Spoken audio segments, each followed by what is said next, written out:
Revolutions Per Minute is a weekly radio show from the New York City chapter of the Democratic Socialists of America, recorded live at WBAI 99.5 in Brooklyn every Tuesday at 5. RPM is about doing the work to build a democratic socialist future. Every week, hear the latest news, analysis, and organizing experience from the minds and hearts of activists fighting every day in NYC. Join the movement at socialists.nyc. You're listening to Revolutions Per Minute on WBAI, a socialist radio show and podcast from members of New York City Democratic Socialists of America. I'm Lee Zishi, and today we'll be talking to people who are organizing to decriminalize the sex trade. We'll hear from sex workers who went to Albany to lobby for their cause, and we'll also hear about what you can do to support these vulnerable workers. And first, the headlines. Yo, it's good New York. This is Jack Devine with the headlines brought to you by The Thorn. Thousands of Uber and Lyft drivers in New York City went on strike for 2 hours this past Wednesday during the morning rush hour as part of an international action against the companies ahead of Uber's IPO. On the same day in Oregon, 25,000 teachers walked off the job and shut down over 600 schools across the state in their struggle for increased investment in public schools. Transport's workers' union members pushed back against accusations from the MTA's leadership that workers fraudulently collect overtime pay. Governor Cuomo defended the MTA's decision to use armed transit police officers to monitor LIRR employees. Bronx Council member Ruben Diaz Sr., whose committee was dissolved after homophobic comments earlier this year, declared that he wouldn't report colleagues for sexual harassment because it would make him a rat. Sounds like a snake to me. The New York City Council passed a package of 17 bills meant to strengthen tenant protections. A report by the Independent Budget Office suggests that more landlords are offering preferential rents to tenants in rent-stabilized apartments, possibly taking advantage of a loophole that allows them to raise rents beyond the cap set by the Rent Guidelines Board. State Senator Julia Salazar and DSA member wrote an op-ed for the Daily News framing rent control as a way to improve education outcomes, citing data that shows that students who are frequently displaced from their homes do more poorly in school than those with stable housing. Shout out to the thousands of organizers marching in Albany today in the fight for housing justice. Bill de Blasio, a presidential candidate who sometimes spends time in New York, wants to expand the list of crimes for which New York City officials will cooperate with ICE, at the same time that the deportation apparatus continues to terrorize immigrants and rip families apart. In Washington, D.C., anti-imperialist organizers continue to occupy the Venezuelan embassy to protect it from seizure by anti-democratic forces backed by the United States. Solidarity with everyone fighting against American empire. Our daily headlines are brought to you by The Thorn, an incredible weekly newsletter by New York City DSA Electoral Working Group covering local politics and radical activism. And that's exactly what we do on this show here on Revolutions Per Minute. We cover the organizing that's happening on the ground every day in New York City by the DSA. So if you believe in this kind of reporting, if you believe in this kind of work, please support WBAI. We are listener funded, and you can call in and pledge at 516-620-3602. Again, that number is 516-620-3602. And it's your pledges that help us bring this content to you every Tuesday, break through that capitalism radio that's every other channel and bring you some great organizing. And so today we're going to start to dig in and talk about we're talking to some Decrim NY organizers about decriminalizing sex work. So we have Jessica, Tracy, and Maya in the studio with us today. We're really lucky to have them. Jessica, let's start with you. Can you introduce yourself a little bit to us and talk about the work you've been doing with Decrim NY? Yeah, so my name's Jessica Raven. I recently moved back home to New York City, where I grew up, from D.C., where I'd been working with Decrim Now D.C. on a similar campaign to decriminalize sex work in Washington, D.C.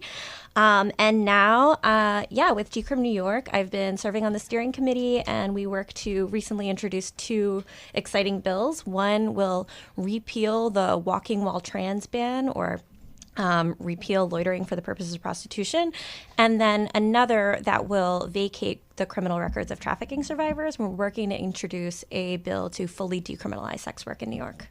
Thanks you. And Tracy, how about you? I am Tracy. I am a current sex worker, activist, and labor organizer.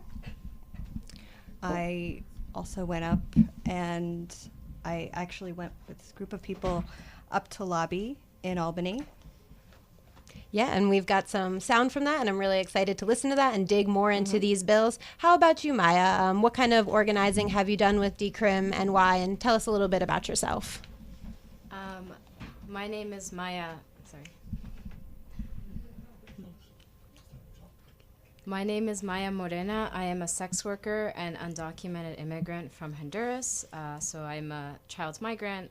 Grew up here on Long Island and became a sex worker, and somehow fell into organizing for DSA for a bit. Then went into helping campaigns, and then went into more of sex worker advocacy.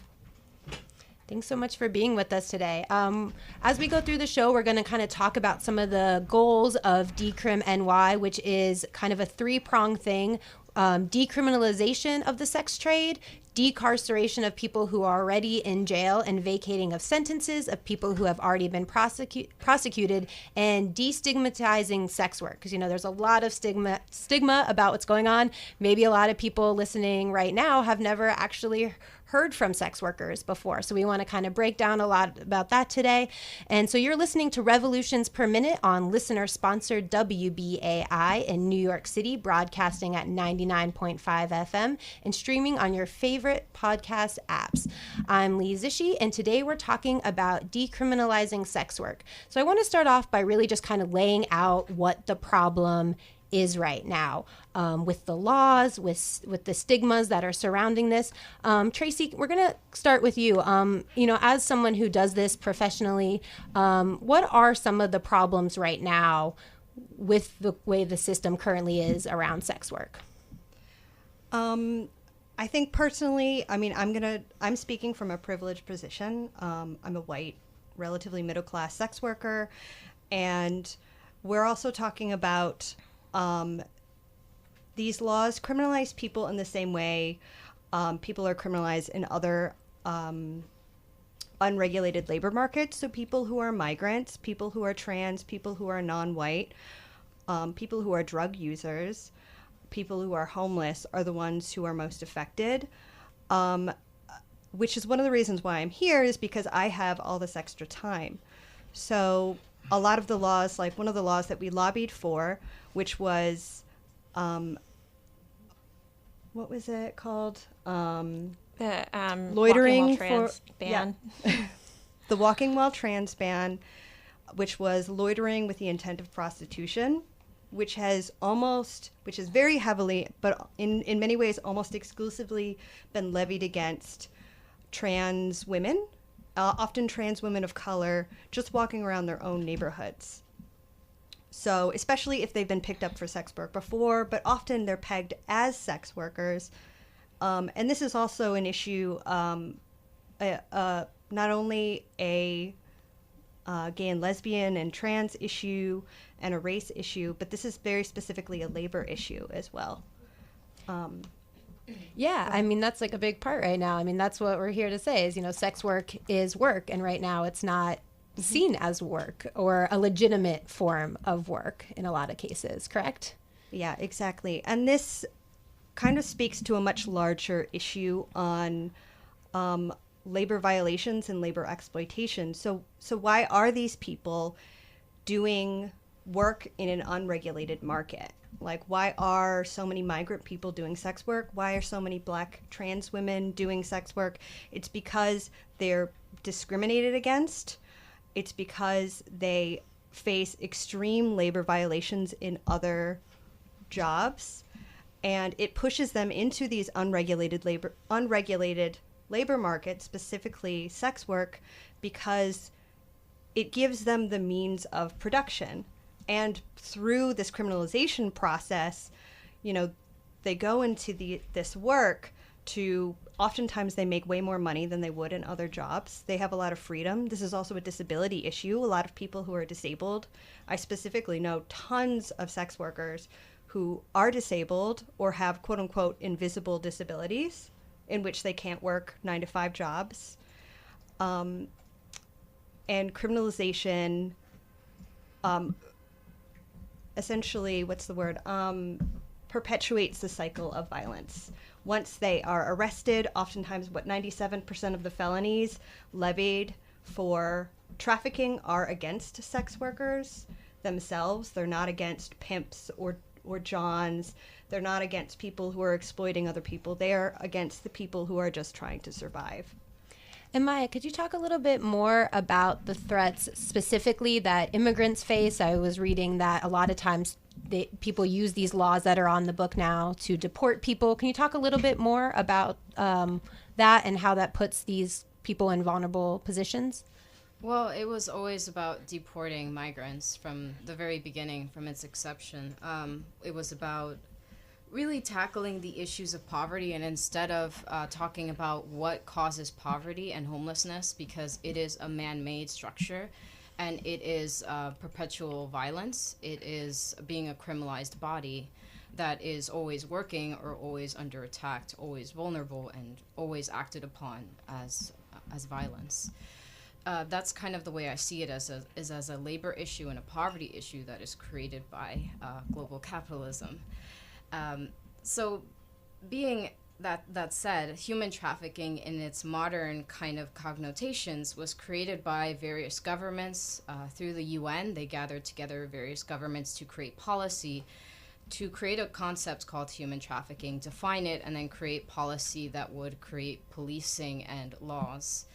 And really the whole purpose of it was to find hidden populations. So they brought in experts who track hidden populations, and what they're really talking about is poor people and criminalized bodies.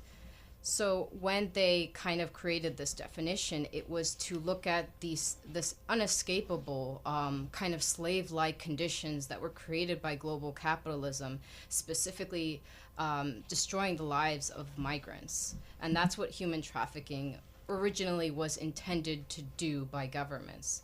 However, it's been hijacked as a term, and now human trafficking has been used for the sex industry as another word for it. And it's been very fascinating to watch, because according to various organizations and governments and law enforcement agencies, human trafficking happens exclusively in the sex industry, and most of the victims are U.S. citizens now. So a word that was used to describe my plague as a human being in this system has now been hijacked by some of the most privileged people on the planet. So it's been devastating to watch, especially because as a migrant and a sex worker, you are never truly seen as a victim. You are a ghetto kid, you're a street kid, you're somebody that needs to be punished. So whenever they talk about like sex trafficking children, for instance, they talk about recidivism. I don't know how to pronounce it correctly, but it's basically when a criminal reoffends, and they have high rates of recidivism.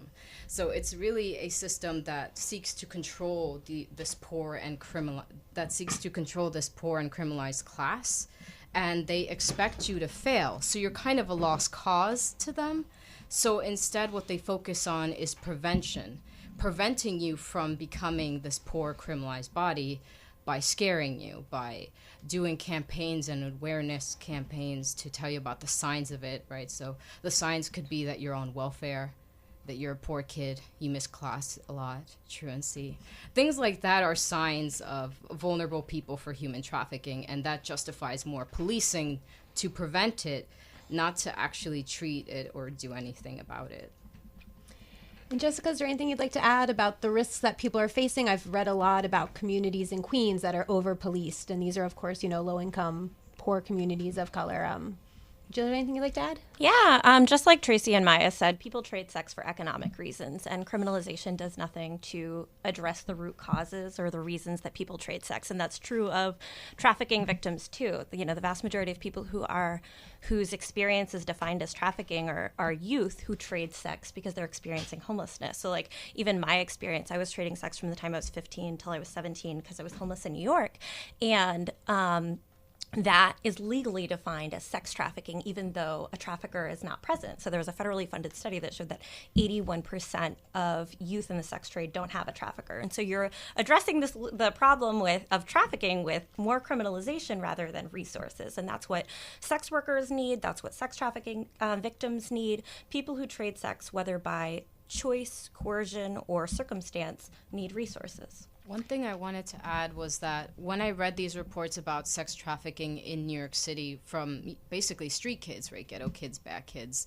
and they always talk about it too. Like, they have the police in the report saying things like, yeah, I wasn't surprised these kids were trafficked. They come from poor families on welfare.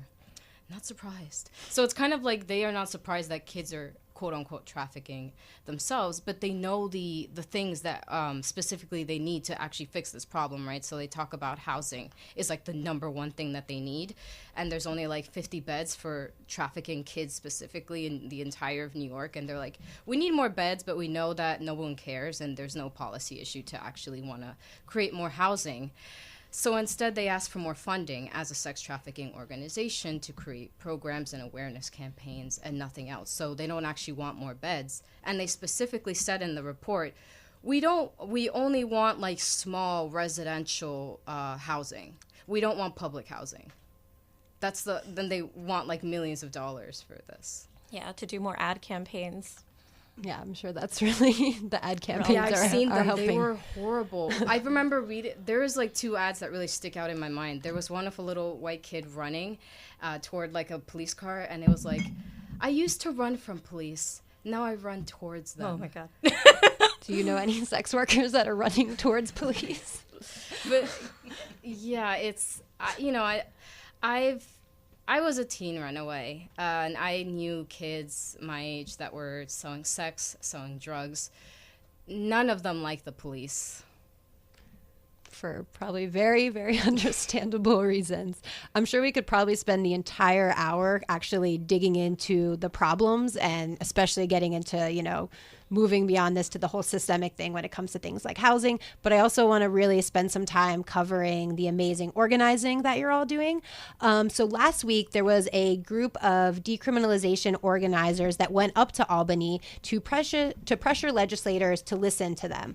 One of our volunteers and great host on the show, Desiree, was there to talk to Cinda Nova, a former sex worker and organizer. Here's Desiree's conversation up in Albany. So, Sid, introduce yourself, give your pronouns, and then just talk a little bit about why you chose to wake up at 4:30 in the morning, get on a bus at 5:30 or whatever, and come all the way up to Albany from New York City on a day that you could have been doing literally anything else. Yeah. Well, my name is Sid Nova, and I came because I've actually been involved in sex work activism for a really long time, and this feels like the first time that I've seen something that has been led by people of color, and it has been about those most directly impacted, kind of like being at the forefront of the movement. The sex worker movement has often been really white and really cisgendered, and this feels completely new to me in a lot of ways. And being here and kind of watching Decrim take place, it's really helping me reflect on my life as someone who's started sex work at a very young age, did it publicly, in lots of different formats, have been able to have a career as a sex worker in public health, someone who was, on the stroll, and also saw other people get arrested and not get arrested myself. Knowing that I was able to do sex work for 17 years without getting an arrest record about it, and then seeing how lots of people are arrested for just being on the street. Exactly. So that's one of the bills that we were talking about today in Albany, about the loitering with intent to prostitute law, where basically a police officer can look at someone and on the spot, based on how they're dressed and usually based on their race and gender and gender expression, decide whether or not they think that person is intending to do sex work, and it's completely a judgment call for the police officer. Yeah, and I feel like it's really time that we start to think about the criminalization of sex work in the way that often we have a conversation about the criminalization of marijuana, that it is a mechanism to kind of change neighborhoods and to move people of color and transgender people out of neighborhoods, or to incarcerate people, that the way that we talk about it as this moral issue, you know, if you're for it, you're for the exploitation of women, or if you're against it, you think that sex work is just this empowering kind of situation. That's, I feel, the wrong conversation for us to be having. I think the conversation that we really need to focus on is what do these laws do, and what's the real motivation behind them on an economic level and like on a gentrification level. Yeah, and I think that we today, like our message was really clear, like our vision was really clear on that, you know, the police is directly oppressing people, especially people of color, and it's really tearing our community apart, you know, like especially in Queens and on Roosevelt Avenue is a street that people have keep saying it's just becoming this over-policed space that's really, really harmful. I agree with that, but I also think that sometimes we just think of the police in a vacuum. You know, whether or not the cops are bad, which they are acting on the orders of a larger force. And, you know, part of the work that what they're doing is legal. They're following they're following, you know, what they're told to do. Their interpretation of the law. Yeah. And, you know, one of the things that we have to do is not just change the laws, but we have to re-socialize people to, like, understand what sex work is, to understand that undocumented people really often don't have a choice to do anything else. And what we really need to do is like get people to understand why not to call the cops on undocumented trans women. You know, like, because even if we remove loitering or all of the statutes against prostitution, you know, the police will still arrest people if there's social pressure to do it. And I think that that's another thing, too, when we talked about changing communities and gentrification earlier. Well, and, you know, in the Bay Area, which is where I lived for a long time, you know, there was kind of this program called LEAD, which is Law Enforcement Assisted Diversion, and neighbors kind of bought into this idea that it was okay to call the cops because then, you know, sex workers wouldn't go to jail, they would just get referred to social services. But that's absolutely not true.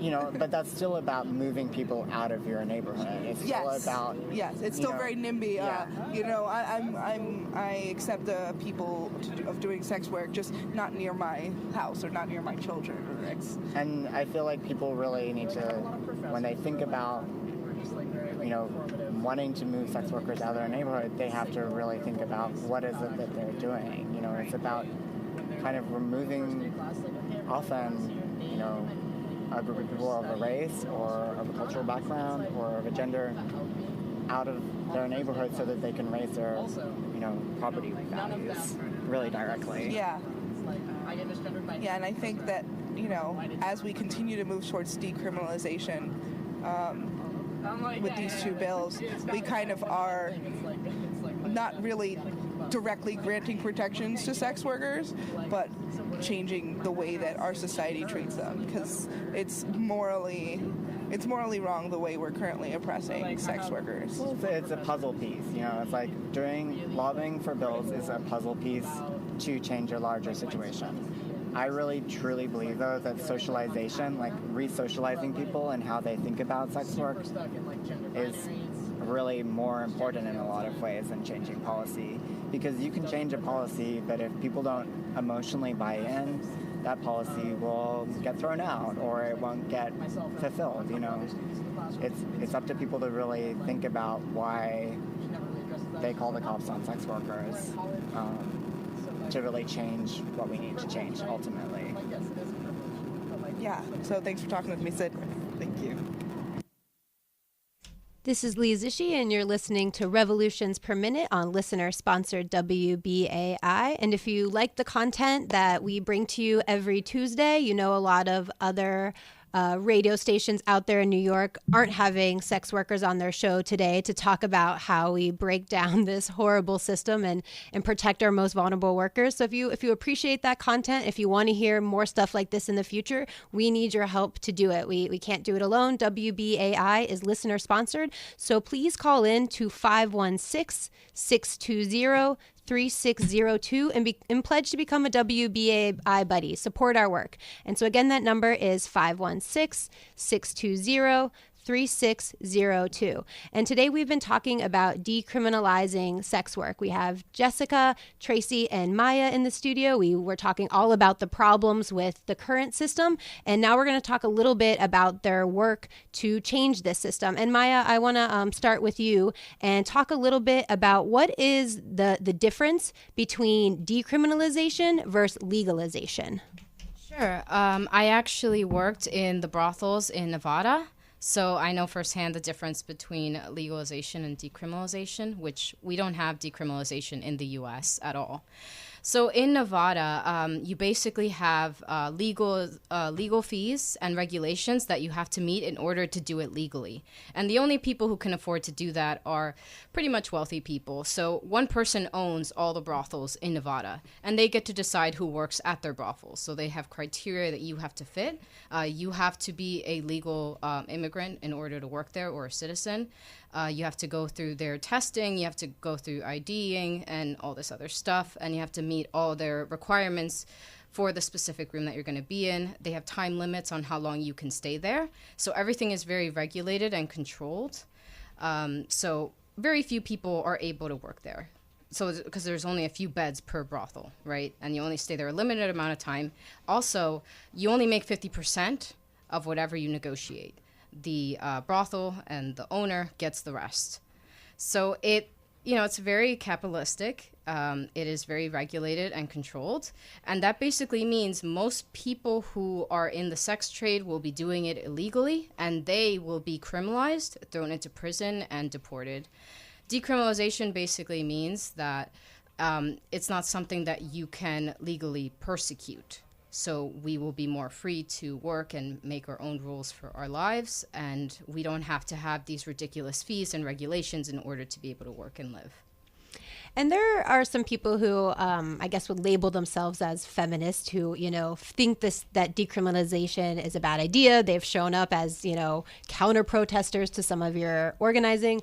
Jessica, could you talk a little bit about, what they're saying and, maybe educate us a bit why they're missing the mark on the messaging? Yeah, so there are a lot of organizations that are primarily led by white, cisgender, heterosexual women, and their proposal is basically the end demand model. So the idea that if you end demand for the sex trade or criminalize the buyers, then you would eradicate the sex trade. So that's their real goal, to stop sex work. They don't believe that people would choose to trade sex. And obviously it's complicated. There are a lot of people who are in the sex trade who don't want to be in the sex trade. And also it is a bodily autonomy issue. So there are people who trade sex, who want to trade sex and deserve to make those choices with their body. And criminalizing those who buy sex doesn't help the problem, doesn't address, like I said earlier, the root causes or the reasons that people trade sex. And instead, it increases sex workers' interactions with police. And so the people who are most likely to be impacted by criminalization are, like Maya said earlier, street-based sex workers experiencing homelessness, migrant workers, and criminalizing the buyers just makes it more likely that sex workers will experience criminalization. Maybe not for, even under end demand. Maybe it's not on prostitution charges, but loitering for the purposes of prostitution or other ways that people are criminalized just for being in public spaces, being poor, being Black, being trans. And Tracy, how would decriminalization change the experience of sex workers? What's at stake with these laws? Basically what we're supporting is kind of an evidence-based harm reduction model. So we already have one case of over 10 years of decriminalization in the books, and that was New Zealand. And they had called upon current and former sex workers to craft this legislation. And they found that 90% of the surveyed sex workers thought that the new model had improved their ability to enforce their labor rights and also access health and safety. So we're at the point now where, regardless of any model of legalization, of trying to regulate the labor, because you're also then attempting to try to regulate how people use their bodies. And since this is a labor market that is vastly populated by people who experience criminalization at a very high rate, who are people who are migrants, this is one of the downsides also of the case in New Zealand, which explicitly they added an extra clause. They added Section 19, which ended up prohibiting most migrants from working in the sex industry. And so that is one of the downfalls, I think, of their decrim law, which does not actually target many of the underlying issues that are at stake. So that's one of the big differences between legalization and decrim is coming from a harm reduction background.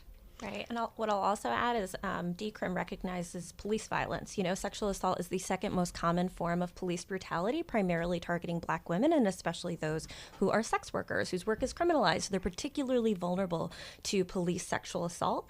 And so decriminalization recognizes police violence, police arrests as part of the problem facing sex workers.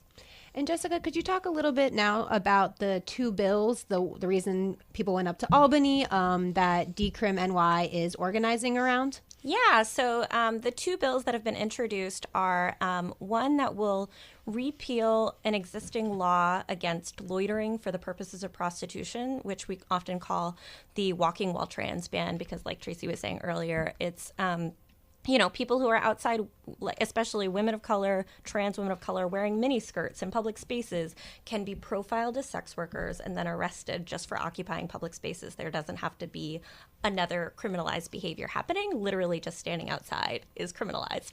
And then the other bill that we're working to pass is to vacate the criminal records of trafficking survivors. So a few years ago, there was a bill that passed that vacated prostitution records for trafficking survivors. So if you were forced into the sex trade, maybe you shouldn't be charged with prostitution. Kind of a no-brainer, but also no one should be charged with prostitution. But anyway, there are other criminalized behaviors that people might be forced to engage in while they're trafficked. So that could be robbery, that could be drug use or drug possession, and we want people who have experienced trafficking to be able to get a clean start. And that's true. And we want to, with the full decrim bill, we want that to be applicable to everybody. Like for people who want to exit the sex trade, for trans people who have experienced high rates of discrimination, for people experiencing homelessness who might not even identify as sex workers, but are trading sex to access housing and other resources. For people who want to exit the sex trade, a criminal record actually makes it harder to access other forms of work. And so it has the effect of trapping people in the sex trade. So that'll be the full decrim bill that will be introduced really soon. And where do those two bills stand right now? So one recently, the loitering for the purposes of prostitution repeal recently passed the code through the Codes Committee, I believe in the Assembly, and then the vacature bill recently passed the Codes Committee in the Senate. I might have gotten those backwards. They both recently passed a Codes Committee. And so they're moving forward, and we actually are in coalition with a lot of different organizations, Vocal New York, Housing Works, the Anti-Violence Project, and also a lot of the anti-trafficking organizations are with us in vacating criminal records for trafficking survivors and repealing the walking while trans ban. And Maya, it seems to me that this organizing and this work is kind of really starting to break through in public, awareness, kind of similarly the way that, decriminalizing marijuana has. But with all these issues, we always know that there's like decades of organizing that came before that. So how does it feel kind of that this is starting to gain popular momentum? And and even going up to Albany, like how's this organizing recently felt to you? It's been amazing to see like the community that's sprung up around it. It feels like we have a community of, Hope friends and people who have, just been working on overcoming their horophobia. So it's just becoming this very loving community that's becoming more mainstream. Like we're just pushing through. I see a lot of people that have been working on, destigmatization and ending the violence against sex workers for decades, and they are like breathing a sigh of relief that the young people are taking up the fight, and they're like, I can relax after all these years of work. So it's been, it's great because you have to keep your joy in this fight. You have to love the fight. Otherwise, you're just kind of like walking around dead. I feel you. I organize around climate change. So if there's not joy and love, it's like, oh, the apocalypse is coming. I might as well just go like party. What am I even doing organizing?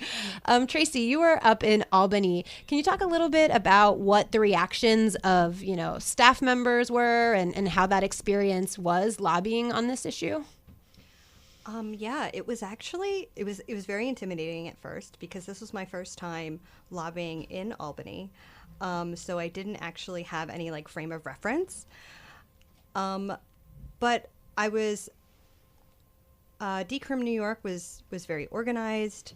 We were teamed up, maybe in like groups of 3, groups of 2, groups of 4, and individually meeting with legislators. I personally met with 2 staff members, and we kind of like pounced on one legislator as she was leaving the lobby. As she was leaving the lobby, and personally the reaction that I got was mostly positive, regardless of whether or not how informed they were about past legislations. Most of them were very supportive of the 2 bills that we pushed forward. And many of them actually came to us and talked about how they had supported, what they said was legalization. And that kind of provided us an opportunity to do a little bit of myth busting and talk about the nuances legislatively between what legalization means and what decriminalization means. So I personally have high hopes for at least the passage of these 2 bills, and we'll see what the rest of the year plays out. And Jessica, you're doing all this really great work on the legislative front, trying to change this legal system. But clearly, there's a societal system that surrounds all this. And, maybe one of the biggest challenges will be pushback from people who have a religious stigma or a social stigma. Can you talk a little bit about some of the stigmas surrounding this work and maybe what some of the biggest, misconceptions are? Yeah, public education is going to be a really important part of the work because a lot of the violence that sex workers experience by police is because neighbors called police on sex workers. So we have to talk to neighbors. That's going to be part of our effort. It was what I was working on a lot in D.C., so I have more experience like canvassing in D.C., talking to neighbors. And what I heard a lot from people was, there were a lot of people who just never thought about it because they've never been sex workers. They, nobody talks about it. There's a lot of stigma. So even people they know who are sex workers probably don't tell. You don't really talk to your friends about it. And so I had a lot of people who just didn't even know that we criminalize sex work, like consensual sex among adults. People were just like, oh, we do that? And I think the other piece that we're going to have to combat is the fear around trafficking, the, moral panic around trafficking. That was what enabled these 2 really harmful federal pieces of legislation to pass last year, SESTA and FOSTA. So there was the Fight Online Sex Trafficking Act and the Stop Enabling Sex Trafficking Act, which are really, really hard named bills to go up against. But all they do is shut down websites and make sex workers' lives harder and make sex trafficking survivors' lives harder because it's harder to find sex trafficking survivors. A lot of organizations that provide services found sex trafficking survivors through their ads. So there's just going to have to be a lot of public education to counter the public education that anti-trafficking organizations have done that have proposed criminalization as a strategy to end trafficking, or like reporting a tip as a strategy, or just training like on how to spot trafficking. Like obviously that's not going to end it if we know that there are not enough resources for trafficking survivors. So we have to start there, educate people about what actually causes trafficking, the fact that, people who trade sex are those who are most likely to be trafficked. It's not like people are being snatched on the sidewalk. The vast majority of attacks on women and girls are perpetrated by people we know. So it's, and also, you're not, if I don't work in the restaurant industry, I'm probably not going to experience exploitation in the restaurant industry. It's people who are already in the sex industry who experience violence and exploitation in that industry. And it's sex workers who care most about rooting out violence and exploitation. So we're going to have to do a lot of public education around what trafficking even is and how to address it. This is Revolutions Per Minute on WBAI, and today we're talking about decriminalizing sex work. And we have about 15 minutes left of the show, so we want to hear from you, as always. The number to call in is 212-209-2877. So call in. Let's hear from you. Okay, and we've got a caller on the line. You're live on WBAI. Yes, hi. I'm calling from Rockland County. Hey, we can hear you. What do you have to say today?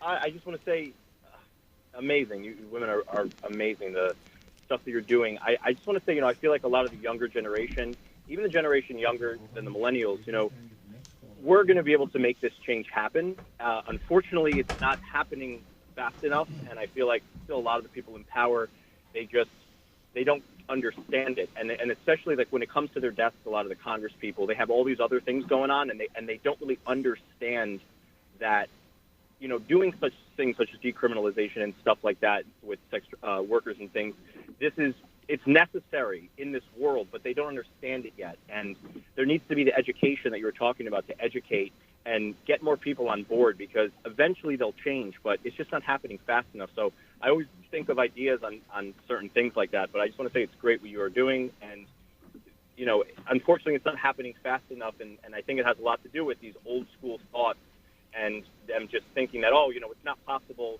We have all these other things going on, but the focus really needs to be on things like this that are going to create change. So that's all I want to say. Yeah, we agree with you 100%. And thank you so much for calling in, and we really appreciate you listening. We have another caller on the line. Caller, you're live on WBAI. Yes. Could you please I heard somebody say that poverty was man-made, and that you were saying that it's the poverty that is behind all of this going on. And if you could educate us and elucidate on that, I'd like to hear how you pose that and how you present that, how poverty causes this type of desperation. For some people, I understand from, it seems like there were two things. You want to support people who want to just do this, like the Libertarian Party supports this. In fact, the Libertarian Party supports this kind of a thing, and so the freedom to do that if you choose, but it seemed to me I'm focused on the other side of the people who are trafficked against their will, and also not only that, but they become part of this situation because they are in poverty. They are homeless. But please say how the poverty is man-made. Do you understand the question? Yeah, I understand it. Yeah, Maya, would you like to address that? Yeah. It's just, I kind of have to alternate between listening and speaking, so just excuse me for a minute. Yes, I said that poverty and homelessness is actually man-made because we have enough beds to actually house everybody. We have enough food to feed everybody.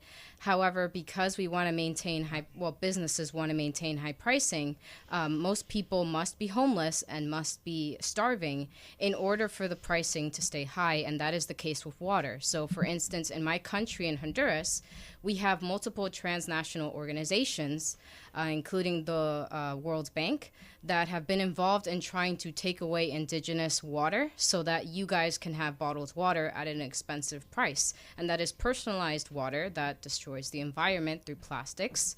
And that water is jacked up to a price where many of the people there cannot afford it. So it is this privatization that is exported overseas that is destroying so many lives. So that's what I mean when I say that poverty and homelessness is man-made. But also I need to address the fact that the psychology and philosophy behind human trafficking that I find most disturbing is that we as people, as migrants, poor people, and sex workers are turned into objects as part of a capitalistic system. So people kind of view it as we need the state and we need capitalism, laissez-faire capitalism, to fix these people and to save them. In other words, our desperation is turned against us, and we are not viewed as free agents who are capable of making decisions. Agency is a person being able to make decisions within whatever socioeconomic thing that they're in. So it is that free will. I still have free will no matter how desperate I am, and my decisions are valid, and you as a person need to respect whatever decision it is that I make in that particular point. So instead of beating down, you should be beating up. You should be looking up at what is creating these conditions for people instead of focusing on the decision that I have made. I don't know what else to add to this. Jessica, Tracy, anything to add on that?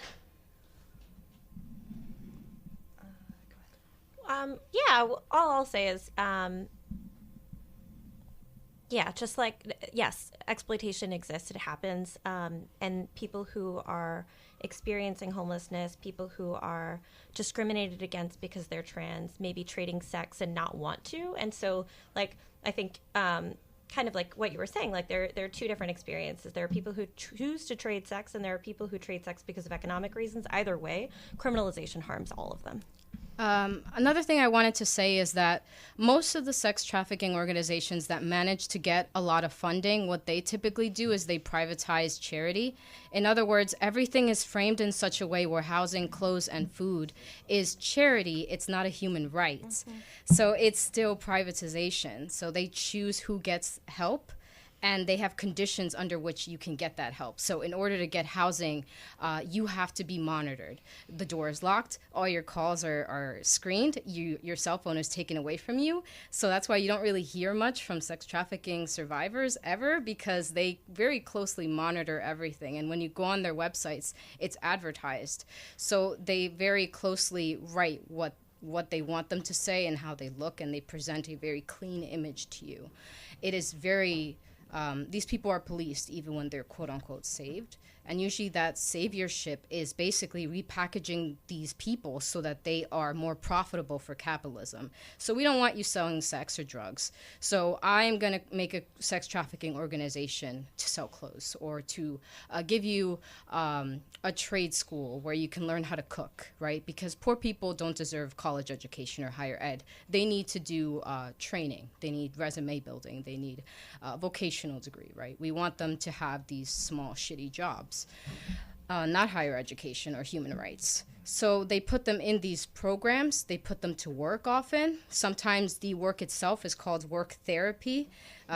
They don't tell you how much they're paid, even though they are tax deductible. They don't pay taxes, and they ask for your donations. So it's repurposing people so that we are more profitable for this kind of white supremacist capitalistic system. And we have one more caller on the line. Caller, you are now live on WBAI. How you doing? Okay, good afternoon. I'm calling in from the Bronx. There's one thing, I'm very glad to hear what you're discussing today. There's one thing historically that I remember. In Spain, during the Spanish Revolution, when the workers took over Catalonia and Barcelona, the sex workers, on their own initiative, they turned the brothels into workers' collectives under their own management. They got rid of the pimps and the madams, and they were addressed by the rest of the working people as compañera, and their sindicato, their union, was recognized. Well, thank you so much for that historical information. That's such an important story. And I think, maybe that'll be the next fight after this is actually decriminalized, to make sure that sex work does not become overrun by capitalism and benefit the wrong kind of people. But I want to make sure before we end today that people have a way to find out more information and get involved. If you want to find out some more information, you can go to decrimny.org. And Jessica, are there any other ways that people can get involved? Yeah, you can follow us on Twitter and Instagram at Decrim NY. And also this Saturday, we'll be in the Bronx canvassing and talking to neighbors about sex work and about the importance of decriminalization. So you can join us Saturday in Hunts Point from 2 to 5 p.m. Cool. And Tracy, Maya, any last thoughts today? Things we didn't cover? Or Stop. Oh, sorry.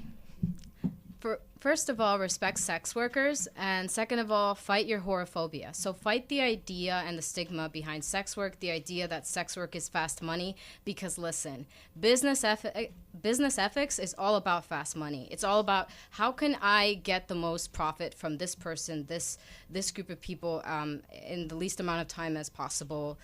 Damn the workers, damn the environment, damn the whole world, and damn humanity. That is fast money. Every single business, every single company is fast money. We are not fast money. So, destigmatize the industry and sex workers in your mind. View them as your fellow workers, every single one of them, even the ones that are exploited, because every single worker is exploited in the system. And this whole narrative creates division among workers. Same thing with immigrants. View them as your equals. The thing that's going to cause revolution is well-funded sex workers. So fund them, hire them, bring them on board with you, give them money, give them support, and invite them into your communities and destigmatize. Well, thank you so much. And so this has been Revolutions Per Minute on WBAI. Next week, we will be talking about some of the different housing things that are going on. There was a big rally in Albany today. People are fighting for tenants' rights, which, as you were saying, is so closely tied to these issues. So keep tuning in. We're on your favorite podcast apps. And so this has been Revolutions Per Minute, and we will see you next week.